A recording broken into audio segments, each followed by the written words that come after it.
After the beautiful experiences and encounter in Girnar, we drove to Somnath, one of the 12 main Jyotirlingams.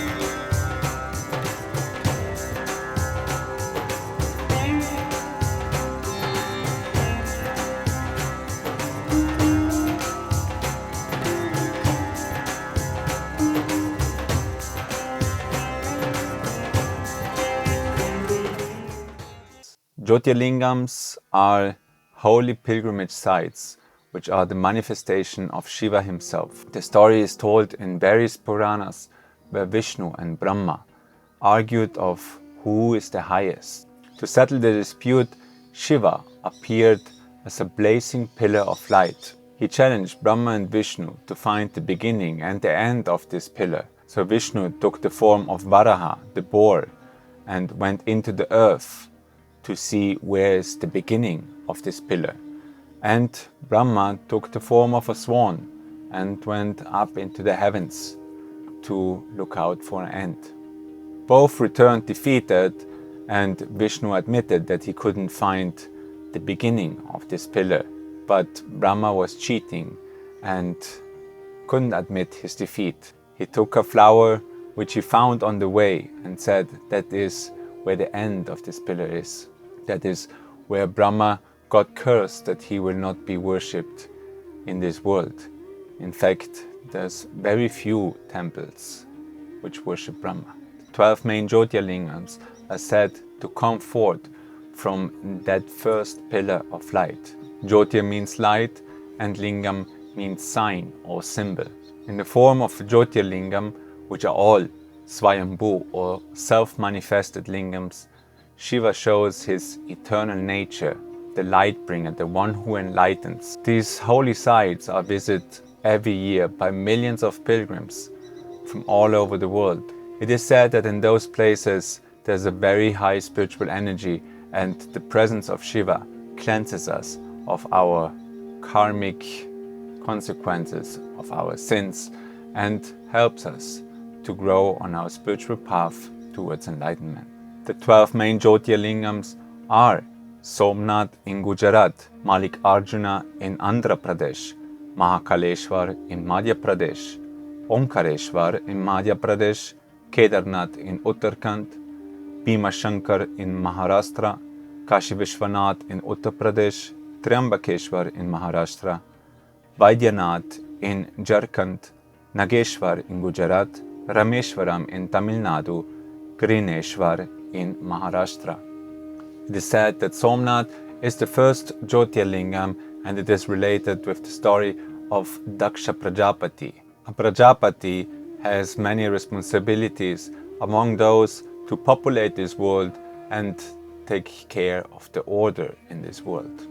Daksha had many daughters. 27 of them he married to the moon god Chandra. But Chandra favored Rohini, one of Daksha's daughters, and neglected the other 26, which went to their father to complain.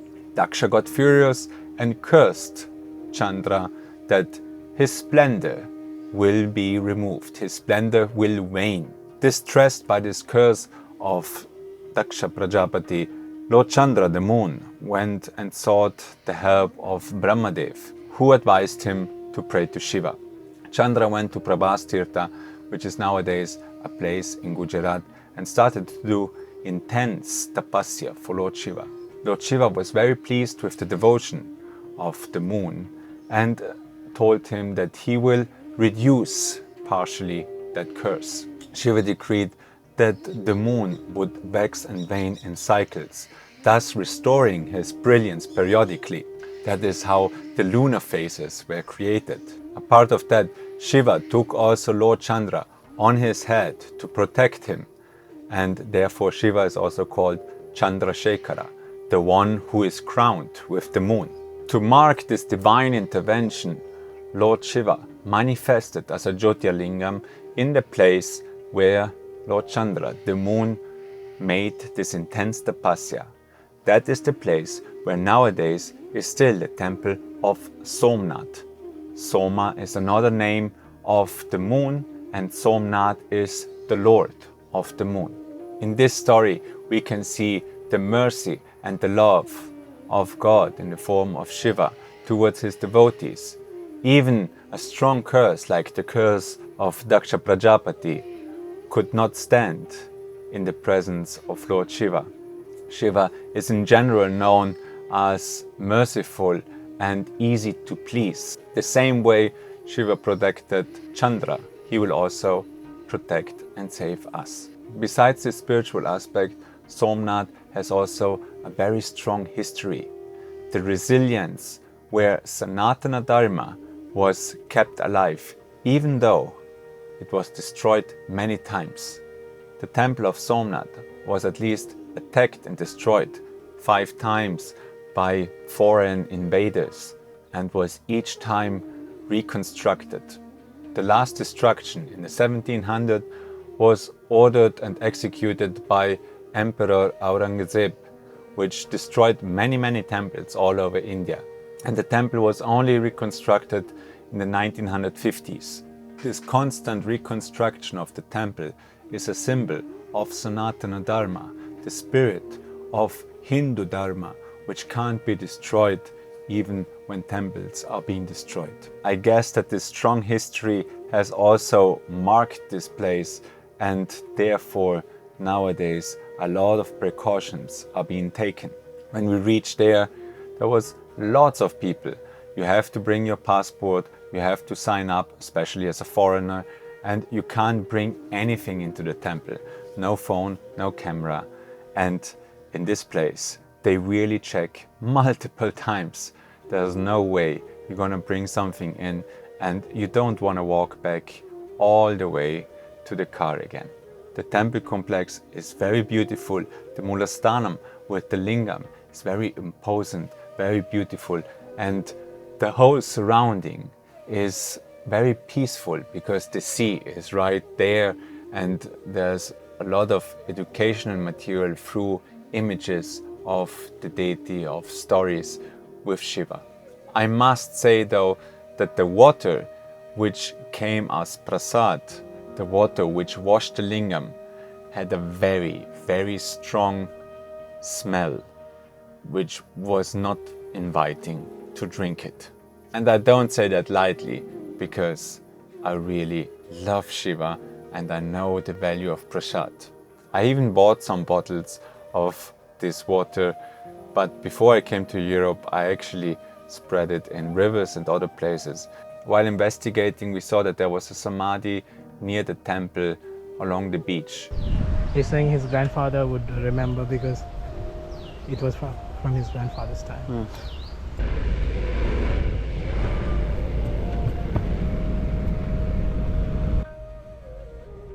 I have to rely on Sandeep to guide me on normal road. It scares me.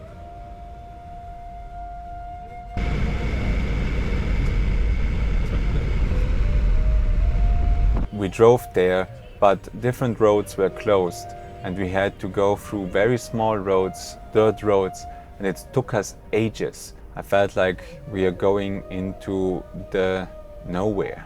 After a few hours, we reached the place, we walked along the beach, we even had a dip, which was nice and refreshing. But that samadhi was a very deserted place where there was nobody to speak to or get any further information about this saint. After visiting the temple and the samadhi, back to the main road!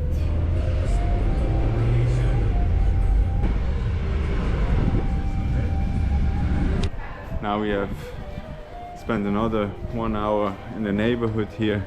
We might as well look for some more information. Sahib no Mandir. We are now at, what's the mandir? Jhulelal. Jyotirlingas Mandir, and there is supposedly the samadhi of Kabul Bhagat. Kabul Bhagat. We know the whole neighborhood, we turned all around, we found the place, and it's amazing. It's so quiet, nobody's here, it's all closed. It's a school, preschool, and nothing.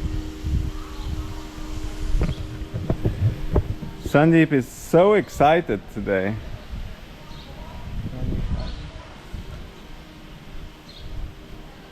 We had to take the road back towards Junagadh to visit other places which were on our map.